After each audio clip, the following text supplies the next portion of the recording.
texto que o Senhor colocou no meu coração para tratar e tentar fazer esse balanço entre a família e a igreja, se a mesma mensagem que alcance tanto o contexto nosso da família da fé, quanto a família biológica. E antes de entrar no texto propriamente dito, abra lá no capítulo, em Marcos, no capítulo 3, versículos 33 a 35.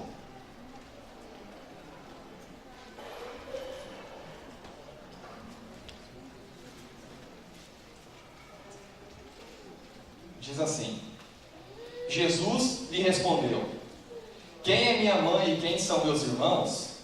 E olhando em redor aos que estavam sentados à sua volta, disse: aqui estão minha mãe e meus irmãos. Aquele, pois, que fizer a vontade de Deus, esse é meu irmão, irmã e mãe. Então ele está abrindo que o reino de Deus, a família não se limita a uma questão biológica, mas em Cristo está sendo então inaugurada uma família da fé. E ele diz que essa família é composta por pessoas que fazem a vontade dele. Então, partindo dessa fala de Jesus, nós temos que levar em conta que aqui a igreja é uma grande família, porque nós buscamos viver na vontade, uma vida de obediência aos preceitos do Senhor. E lá em João, no capítulo 13, se você quiser abrir, no versículo 34 a 35 está escrito: eu vos dou um novo mandamento, que vos ameis uns aos outros, assim como eu vos ameis, que também vos ameis uns aos outros. Nisso todos saberão que sois meus discípulos, se vos amardes uns aos outros. Então Jesus primeiro ele fala sobre família, é aquele grupo de pessoas que nele mesmo foram regenerados, salvos, mas que agora entraram numa família da fé, numa comunidade nova, até então não existente. E depois lá em João ele fala que um novo mandamento ele está dando.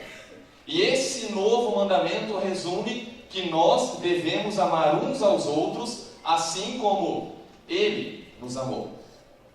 Então, tendo essas duas referências, duas falas de Jesus, agora sim eu peço para que você abra lá em Coríntios, no capítulo 13, 1 Coríntios, capítulo 13, versículo 1 até o 13.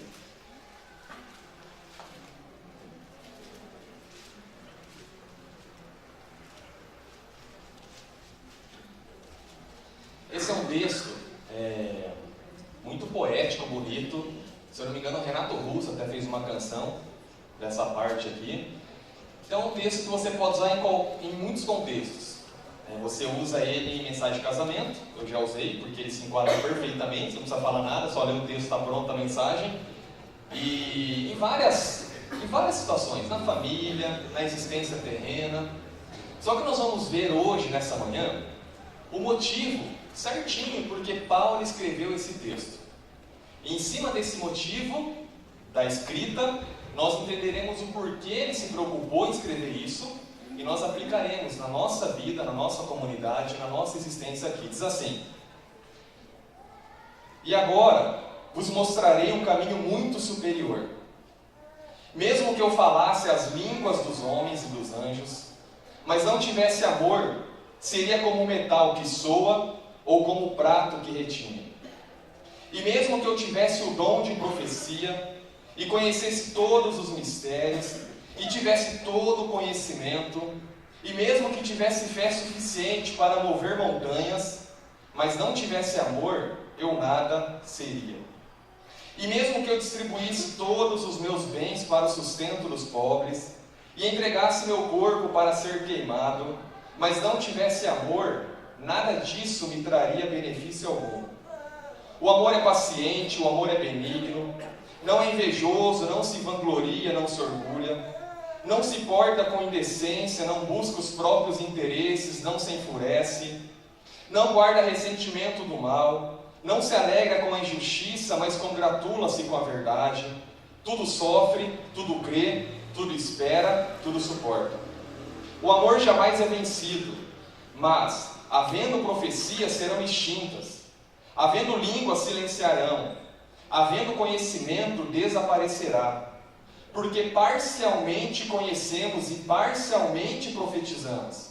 Mas quando vier o que é completo, então o que é parcial será extinto. Quando eu era criança, falava como criança, pensava como criança, raciocinava como criança.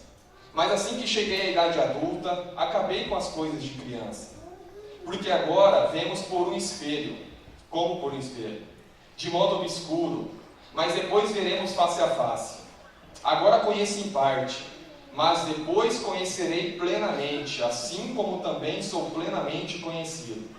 Portanto, agora permanecem estes três: a fé, a esperança e o amor. Mas o maior deles é o amor. Esse é um texto muito bonito. Corre no YouTube, aí, no Facebook, o Cid Moreira falando esse texto, acho que no programa do Serginho Grosman. Tão bonito ele falando, aquela voz, ele fala, né? Não sei quem já assistiu. Se você já também, no teu casamento, você usou esse texto, pode enxugar as lágrimas. Está lembrando aquele momento gostoso, né? Então enxuga as lágrimas e vamos entrar aqui naquilo que nós temos para dizer. Bom, enquanto as crianças estavam se apresentando aqui, nós que ficamos aqui do lado, dá para olhar os pais vendo a apresentação e uma coisa chama a atenção: o olhinho enche de lágrima.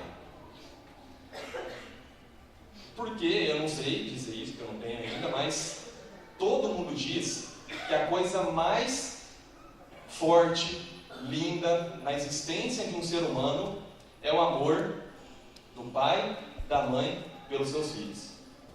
Então isso você não se explica, você vive.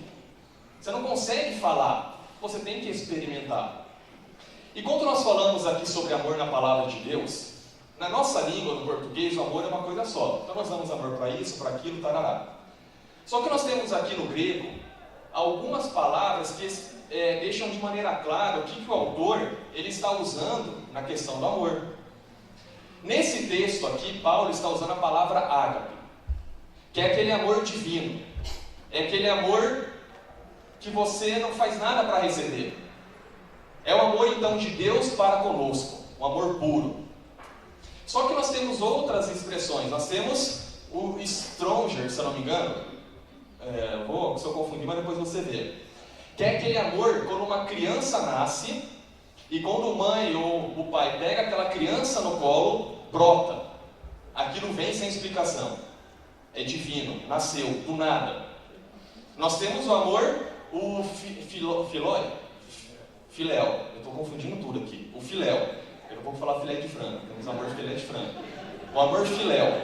O amor filéu é o amor de amizade. É aquele amor que você tem um relacionamento de amigo, mais próximo. E nós temos o outro amor que é o eros. Que esse amor é muito exclusivo, tá?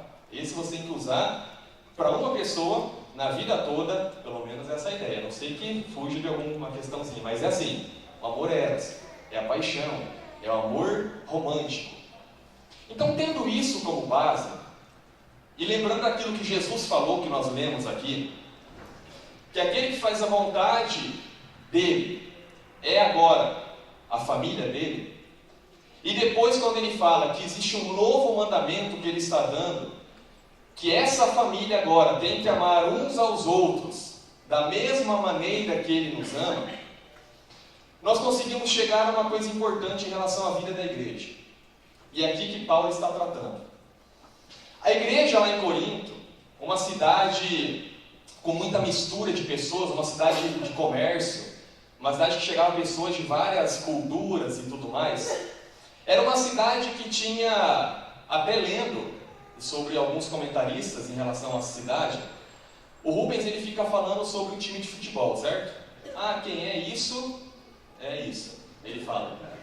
Só que assim, nesse cenário aqui, se uma pessoa falava assim, você é de Corinto, é meio que você está levando um xingamento. Porque era uma cidade moralmente muito devassa.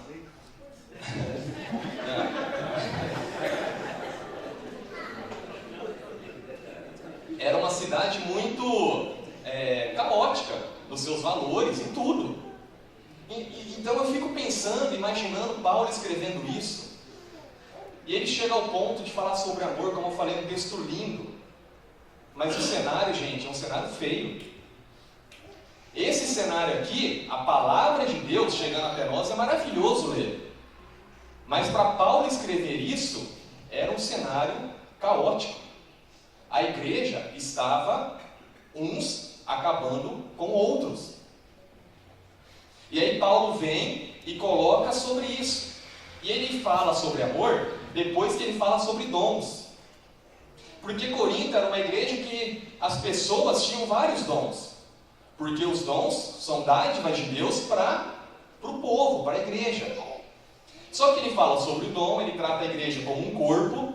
Olha que bonita essa ideia, um corpo, todo mundo tem a sua importância. Só que a igreja de Corinto estava errando, não na questão dos dons, mas na questão da aplicação dos dons. Porque era uma igreja que tinha tudo no aspecto de estrutura daquilo que vem de Deus. Só que era uma igreja que se perdeu no caminhar e deixou o amor de lado. E Paulo vem e trata isso de maneira muito clara. Ainda que eu faça qualquer coisa, ainda que eu tenha qualquer dom, ainda que Deus use a minha vida, seja lá para quê? Se eu não tiver amor, nada tem validade. Deus, ele não vê o ativismo nosso em relação à igreja. Deus, ele vê a nossa motivação. E uma coisa que eu acho um contraste, que muitas vezes nós somos no ativismo da igreja, fazendo as coisas para Deus, e essas coisas para Deus parece que Ele está nos tirando de longe dele. Porque não é fácil mexer com pessoas. Não é fácil você se envolver com pessoas. E aqui nessa igreja em Corinto existia justamente isso. As pessoas chegavam ao ponto de processos judiciais entre eles. Inveja. Determinada pessoa tinha um dom. Aí o outro que não tinha aquele dom tinha inveja dele. Ah, mas por que ele tem e eu não tenho? O dom da profecia, de falar em línguas. Então a igreja virou uma competição. Só que nós vamos observar então que Paulo ele vem e ele fala sobre amor. E como eu disse, o amor é divino. O amor é algo misterioso. E a Bíblia fala que Deus é o quê? Amor. Se tem uma definição que diz em relação a Deus o que Deus é amor. É um amor puro, um amor perfeito. É um amor que talvez nesse sentimento da mãe para com o filho aqui, ele deu uma pincelada bem de leve, o que de fato significa o amor que Deus tem pelo seu povo. Só que quando ele fala em relação ao amor, nós vamos extrair 3 lições. E eu gostaria que você entendesse, isso vale para tua família, isso vale para a vida da igreja, isso vale para a nossa existência. E no versículo 1 a 3, eu faço a leitura e depois eu digo o tópico, a aplicação. Sede meus imitadores, e agora vos mostrarei um caminho muito superior. Mesmo que eu falasse as línguas dos homens e dos anjos, mas não tivesse amor, seria como metal que soa ou como prato que retine. E mesmo que eu tivesse o dom da profecia, e conhecesse todos os mistérios, e tivesse todo o conhecimento, e mesmo que tivesse fé suficiente para mover montanhas, mas não tivesse amor, eu nada seria. E mesmo que eu distribuísse todos os meus bens para o sustento dos pobres, entregasse meu corpo para ser queimado, mas não tivesse amor, nada disso me traria benefício algum. Paulo está colocando aqui hipérboles.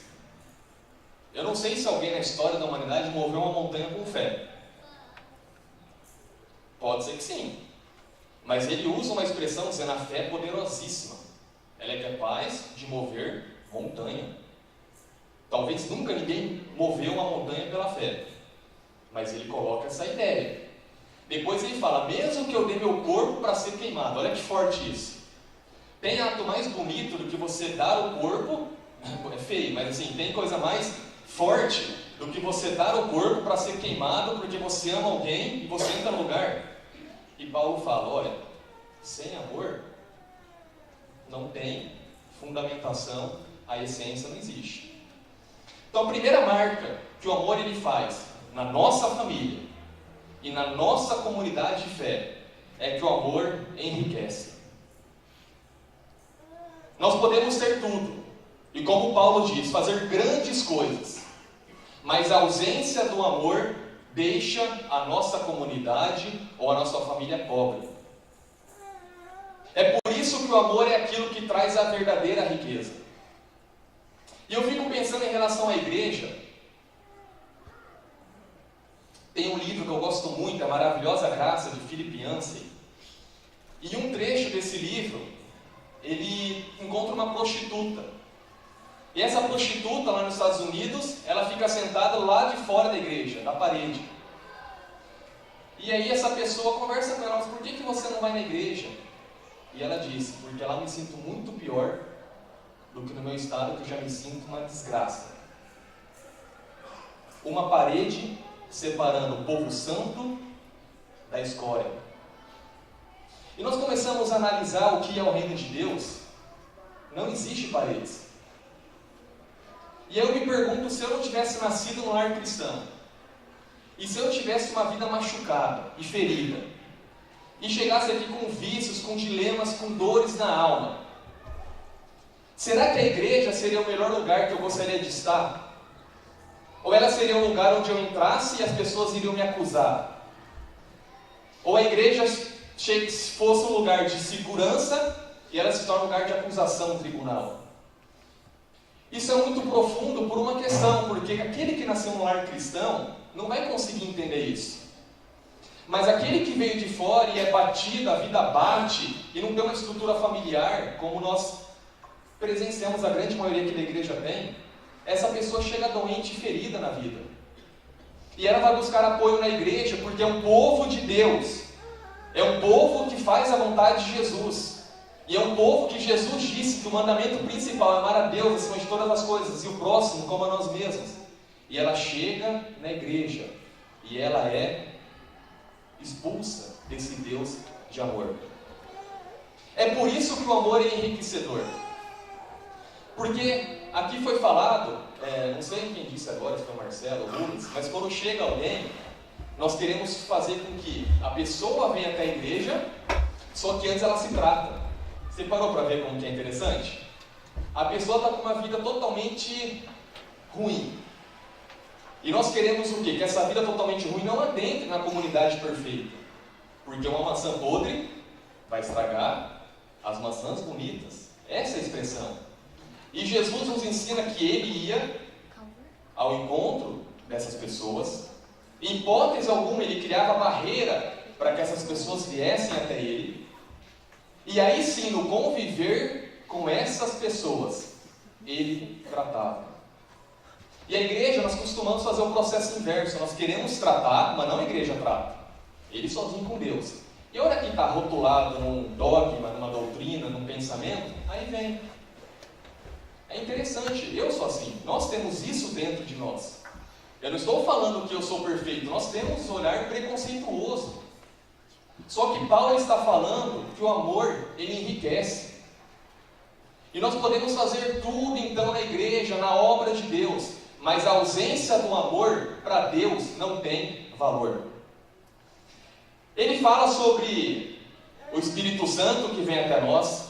E de fato, o Espírito Santo é aquele que coloca o amor nos nossos corações. E nós podemos amar então verdadeiramente. Porque nós somos pessoas egoístas e pessoas que têm dificuldade. Mas o Espírito Santo de Deus em nós nos dá esse amor.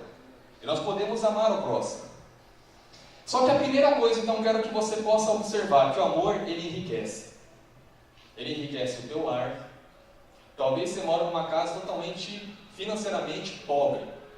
Mas se lá tem amor, é o melhor lugar do mundo.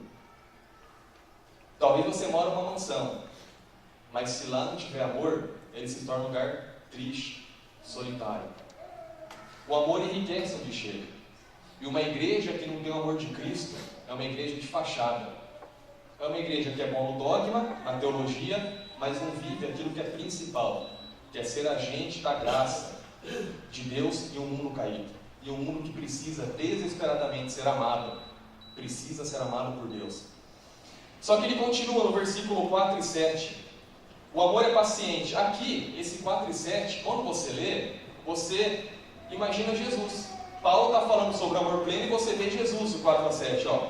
O amor é paciente, o O amor é benigno, não é invejoso, não se vangloria, não se orgulha. Olha Cristo sendo descrito.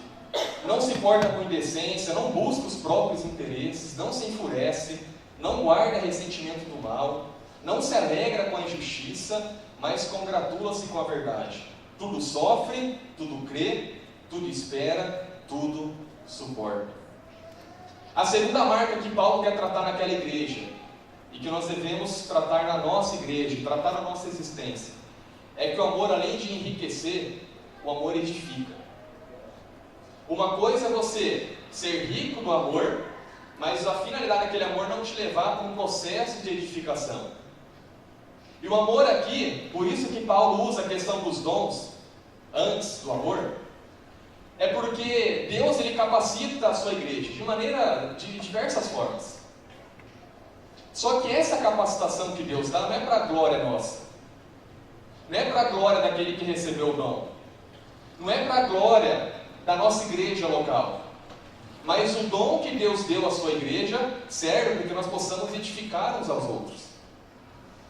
E aqui Paulo, no capítulo 11 de Coríntios, você observa uma coisa, assim, é forte de imaginar. Ele chega e está narrando em relação à ceia. E a ceia não era assim organizada aqui. Os presbíteros, um de cada ponta bonitinho, pãozinho picadinho, suquinho de uva. A ceia era uma refeição mais completa. E Paulo identifica o seguinte, olha, não gente, para imaginar isso. Na ceia tem gente ficando bêbado, porque era servido vinho. Você imagina, vai fazer um sacramento do Senhor e tem membros lá que enchem a cara no momento da ceia. Olha o nível dessa igreja. Uma outra questão, olha, aquele cara que é guloso, está comendo tudo e está deixando para aquela senhorinha fraca que não consegue chegar. Deu risada, né? Não é assim? É passar por isso, né? Ninguém respeita no ônibus as coisas, mas na igreja acontece isso.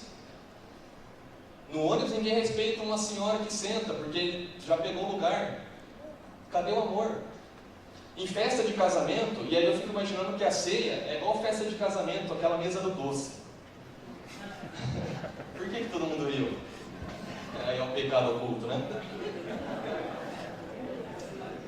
A grande questão da mesa, do casamento, eu sempre, sem posição estratégica, eu fico olhando a mesa na festa. Eu chego e já fico de olho. Aí a hora que dá o start inicial, eu já falo pra Dani, vai que eu dou cobertura, Dani. Eu fico iniciando, vai. Ela pega, já entra com força, pega, coloca até no ombro do docinho e volta. É assim, né? Acho que a ceia nessa época era mais ou menos isso. Isso é meu, pouco importa. Isso é meu, eu estou com fome. É uma igreja que tinha a doutrina sendo praticada, mas o amor inexistente. Então a doutrina sem amor causa morte. As leis da religião sem amor, ele causa morte. Por isso que sem o amor, a igreja se torna algo perigosa.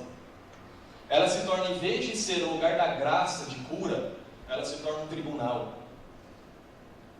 Porque as doutrinas falam que nós temos que ser santos, falam que nós temos que obedecer, mas é aquela pessoa que não tem a fundamentação disso na vida dela. E é por isso que o amor, então, ele edifica. Porque se Deus me deu o dom do ensino, eu vou usar isso para que eu possa ensinar pessoas que não estão nesse nível. Se Deus me deu o dom da música, eu não venho tocar para me vangloriar, mas eu sou um facilitador de levar o povo a uma adoração, um louvor. Se Deus me deu o dom de ser diácono, não é para ficar na porta infeliz fazendo as coisas. É porque eu amo fazer aquilo, porque eu estou fazendo para Deus. Eu quero que as coisas funcionem da maneira correta, porque eu tenho amor. Se Deus me elege para ser presbítero na igreja, não é para ser presbítero para cumprir um cargo oficial, mas é um privilégio que Deus me dá de participar da vida da igreja de maneira mais profunda. Mas sem amor, não funciona. Não funciona para as pessoas que estão à volta e não funciona para a própria pessoa, porque a pessoa começa a ficar infeliz, porque a ausência do amor é infelicidade. O amor, ele enriquece, o amor, ele edifica. Lembre-se, na tua família que nós estamos falando e na vida da igreja. E por último, ele vem aqui, o apóstolo Paulo, e no versículo de 8 a 13, ele finaliza dizendo: o amor jamais é vencido, mas havendo profecias serão extintas, havendo línguas silenciarão, havendo conhecimento desaparecerá, porque parcialmente conhecemos e parcialmente profetizamos. Mas quando vier o que é completo, então o que é parcial será extinto. Quando eu era criança, falava como criança, pensava como criança, raciocinava como criança. Mas assim que cheguei à idade adulta, acabei com as coisas de criança. Porque agora vemos como por um espelho, de modo obscuro, mas depois veremos face a face. Agora conheço em parte, mas depois conhecerei plenamente, assim como também sou plenamente conhecido. Portanto, agora permanecem esses três: a fé, a esperança e o amor. Mas o maior deles é o amor. Paulo aqui está ensinando que o amor enriquece, edifica e permanece. Tudo que Deus dá para a sua igreja na jornada da vida, na missão de Deus para a humanidade, na missão dele para resgatar a humanidade, um dia vai acabar. Um dia vai acabar. Porque isso é capacitação do Espírito Santo para que nós possamos fazer a missão que Deus nos deu. Porque por nós mesmos, Deus falasse: vai e faça, sem o Espírito Santo em nós, já era, tinha acabado a igreja no primeiro dia depois de Jesus. Pentecoste, não vai. Então o Espírito Santo nos capacita. Só que tudo que Deus tem nos dado como instrumento para edificar a vida da igreja, das pessoas, um dia vai acabar. E Paulo coloca que três coisas são importantes acima dos dons: a fé, esperança e o amor. Só que dentre esses três, um supera tudo, que é o amor. Porque nós temos fé de que um dia estaremos no céu. Quando nós chegarmos ao céu, a fé vai existir mais ou não? Não precisa, acabou a fé. A esperança de algo que ocorra, que se cumpra todas as promessas que ainda existem, da volta de Cristo, por exemplo. A esperança gloriosa do cristão. A esperança, hoje, nosso coração está aqui ainda, aguardando. Só quando Cristo voltar, e quando Ele colocar um ponto final na história da humanidade, nós teremos esperança? Acabou. Porque nós estamos vendo aquilo que esperávamos, se cumpriu. Só que o amor, quando nós chegarmos no céu, regenerados, perfeitos, o amor vai permanecer ou não? Vai, não vai? Porque Deus é amor e nós vamos gozá-lo para todo o sempre. Então o que Paulo está dizendo aqui aos Coríntios é o seguinte: vocês têm dons, profecias, ciência, que aqui não é ciência acadêmica, é o ensino. Vocês falam em línguas, alguns. Legal. Isso é importante para na caminhada, para a igreja cumprir o seu papel. Só que isso um dia vai cessar. A língua vai silenciar. O conhecimento vai acabar. Mas o que vai permanecer é o amor. E a Martinha dando exemplo hoje do pai, aquela cena. É uma coisa tão simples, mas é amor, marcou. Uma coisa que eu sou bem aventurado em relação a isso, porque aqui é uma igreja, apesar dos problemas, toda igreja tem, porque eu e você estamos nela. Se a igreja não quiser ter problema, é só fechar o templo e todo mundo vai embora, a igreja fica sem problema nenhum. Mas nós, e eu costumo dizer que sou muito bem aventurado por Deus, porque no meu ministério eu guardo um carinho muito grande pelo pastor Silas, pela forma que ele expõe a palavra e tudo mais. Mas porque no meu momento, aquilo que eu precisava que Deus falou, eu fui amparado, encorajado, e Ele me deu amor. Até mesmo porque eu tinha meus bloqueios de não ter uma família expressiva na igreja. Então eu falo com propriedade, o que é você nascer numa família pobre numa igreja? Eu falo com propriedade, eu sei que é. Então coisas passavam na minha cabeça: Deus, o Senhor me chamou, o Senhor errou. Acho que na história o Senhor errou, chama alguém mais influente, chamara eu. Me chamar, o senhor está louco. Mas quem tinha lá, Deus, na eternidade tinha preparado, o pastor Silas. Então, eu costumo dizer que ele é meu pastor. Uma pessoa que eu gosto, apesar de palmeirense. Eu tenho uma síndrome palmeirense que só pega o pastor palmeirense. É impressionante. Mas depois o pastor Nelson. Na primeira vez que ele era pastor aqui, confesso para você que eu não lembro nada de pregação dele. Ah, que coisa forte, né? A gente esquece, né? Eu estava conversando sobre isso, né? A gente prega de manhã à noite. O que o pastor pregou? Isso que é duro. Mas o pastor Nelson, uma coisa que marcou nele, é que quando minha tia teve câncer, ele tem um dom da visitação, ele gosta. Para ele é prazeroso, não é fardo. Minha tia estava internada no hospital do câncer. Ele ia todo dia orar, estar junto. E um dia ele me levou. Então eu não lembro da mensagem dele, apesar de saber que ele prega Cristo. Mas eu lembro daquele ato, amor. Minha tia definhando, o câncer corroendo todas as células dela, mas o amor estava presente. Agora, por isso que eu falo sobre a doutorado, chegou o pastor Rubens. Não vou falar nada, tá? Mas o pastor Rubens, pastor Flávio, é uma equipe que nós nos entendemos. Então sou grato a Deus por isso. Porque eu sei que tem igreja que um mata o outro. Um mata o outro. Porque não tem amor. Tem interesse pessoal, gente. Nós estamos caminhando para o céu. E lá no céu o amor vai ser pleno. É por isso que Paulo fala, nós estamos vendo agora como se estivéssemos olhando no espelho. Em parte nós estamos vendo, mas um dia será pleno. É por isso que a família é o porto seguro da nossa existência. Só que eu quero que você entenda que tem gente que não tem uma família estruturada como nós temos. E essa pessoa vai chegar numa igreja. E essa pessoa chegando numa igreja, ela pode de duas uma. Ou essa igreja ser um facilitador para que ela vá até Deus, aprenda e ame esse Deus que nós amamos. Ou a igreja pode fazer com que a pessoa não queira mais saber do Deus que nós servamos.